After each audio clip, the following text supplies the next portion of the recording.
to draw is between theoretical versus empirical economics. Theoretical versus empirical economics. Okay, theoretical economics is the process of building models to explain the world. Okay? Empirical economics is the process of testing those models to see how good a job they do in explaining the world. Okay? We could all make up a model. Okay? Anybody who has math skills could make up a model, but it doesn't do any good unless it's actually doing something to explain the world. And so basically, what we want to do, the goal of theoretical economics is essentially to build a model that has some testable predictions. To build a model that says, look, here's my simplified model of how consumers decide whether or not to buy an iPod. Okay? I have a model of that I've built theoretically. Well, that has some testable predictions. And the role of empirical economics is to gather the data and go and test them using statistical methods, specifically, typically regression analysis of the kind you learn about in advanced statistics. Okay? So basically, what we're going to do is we're going to mostly, 95% of this course will be about theoretical economics this semester. It'll be about understanding how economists develop the models to model how consumers and firms behave. But I will try to talk somewhat about empirical economics and what data we can bring to bear to understand whether or not these models explain the world. Okay? The other distinction that's very important is positive versus normative economics. Positive versus normative economics. Okay?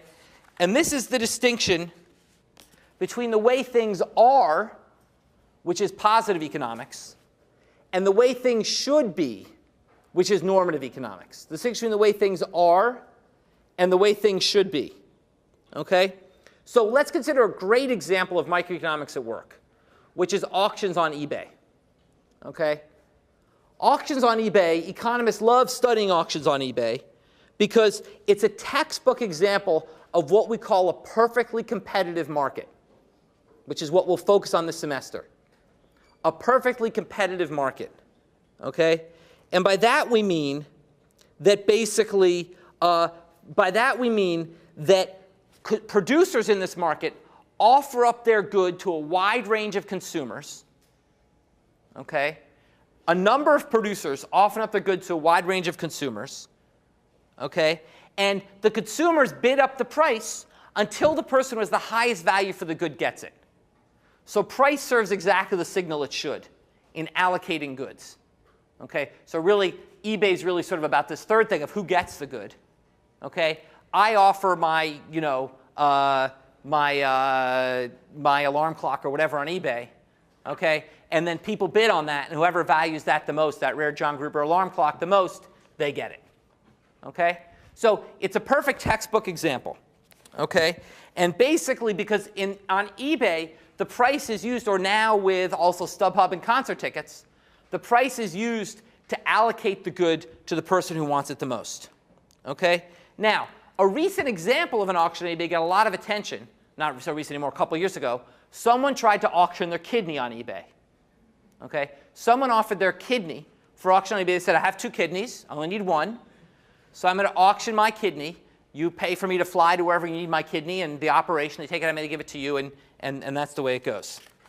So what happened? Well, this person offered their kidney, and they said the starting price will be $25,000. They didn't do a buy it now. They said the starting price will be $25,000.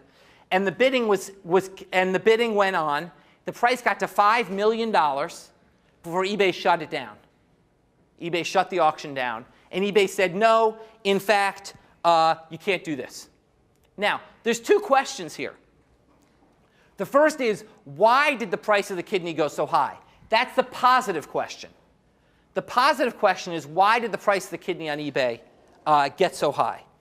And here, we'll talk, and you'll learn more starting Friday, about the twin forces of supply and demand.